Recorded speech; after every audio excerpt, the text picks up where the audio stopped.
Hello everybody. I thought I'd bring you along to show you how I check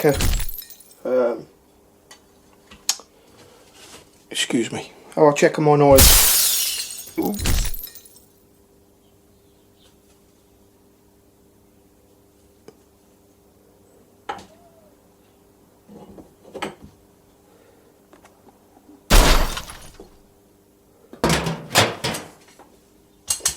There's a few important steps that I'd like to share with you.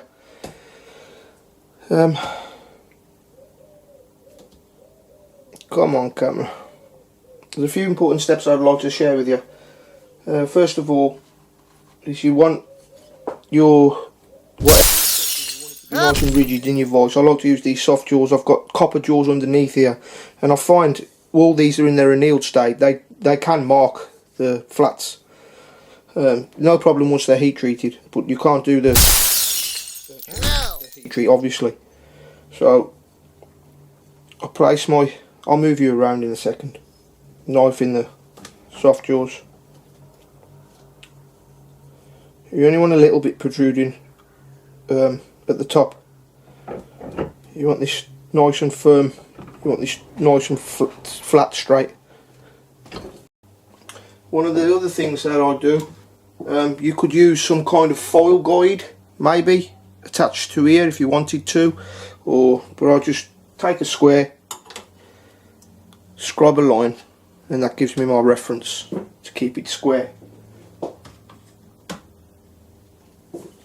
Now I'll explain with the checkering foil. I can't even remember how many inches is. I put my own handle on here and I cant the handle just ever so slightly to compensate for when I push forward the way I do it. It's done on purpose. The handle's not perfectly in line with the foil, it's slightly canted, so that it accounts for that for me, my discrepancy in my movement.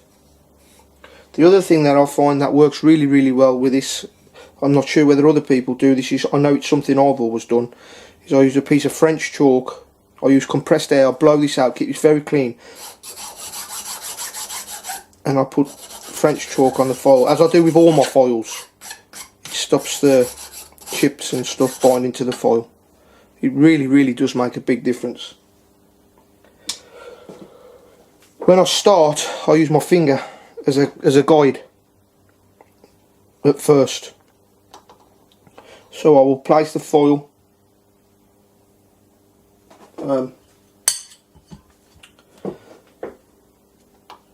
in line with that, and what I'm looking for constantly is this here is a pretend square. If you think of a square like this, do you see?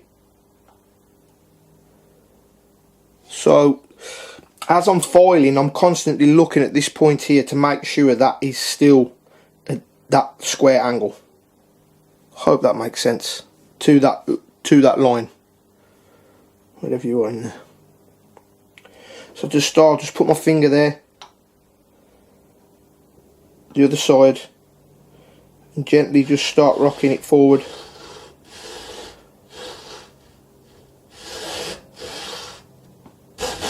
I'm only really pushing the foil, I'm dragging it back, but I'm not really putting any pressure on the drag back. It's the forward motion that's doing the cutting.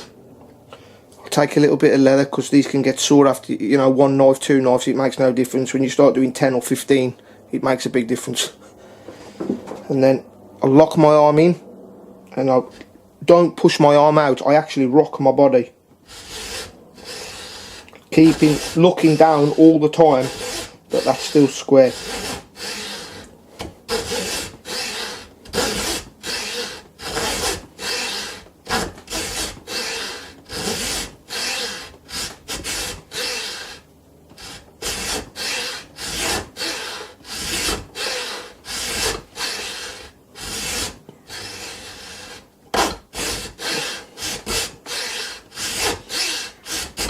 And before I take the foil off and have a look, I want to get a good bite in, and I want to make sure that I've at least cut some jimping.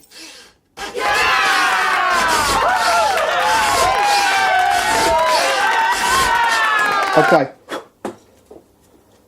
As you can see now, I'll bring you around, I'll show you. As you can see, it's just started to make the scratch pattern, and it's still, you know, square. The lines are still straight, parallel and square to this. Okay, you want to be tapping the foil, getting any chips or any bit more French chalk. Pick up that first line. There we are. Try and keep this straight if you can. Lock your arm in.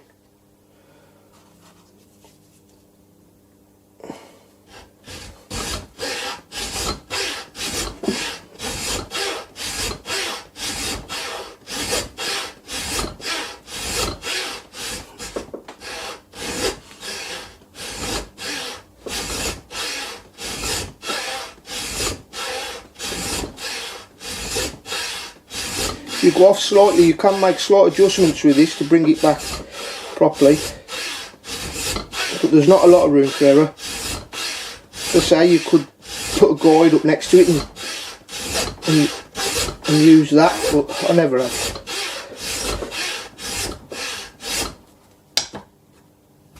Okay, back into that first line.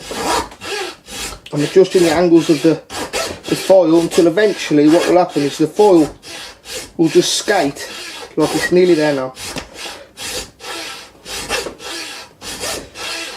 and it won't bite no more.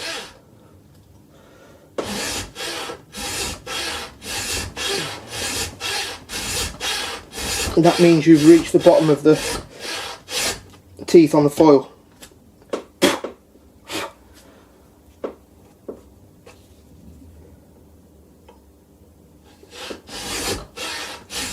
Nearly there.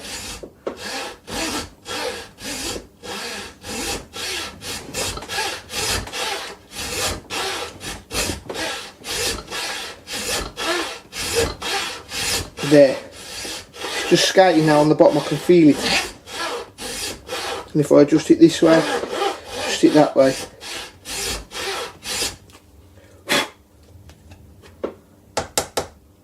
Okay. Just get some air.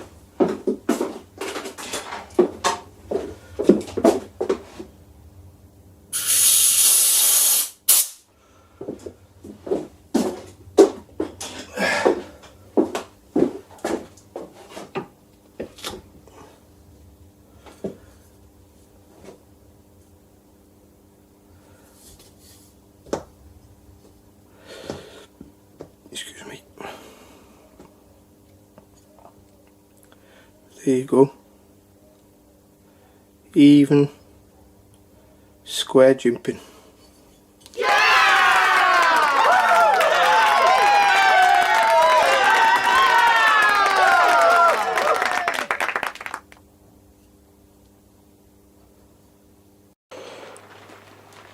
There you go. You can check, see whether the teeth are the same depth either side.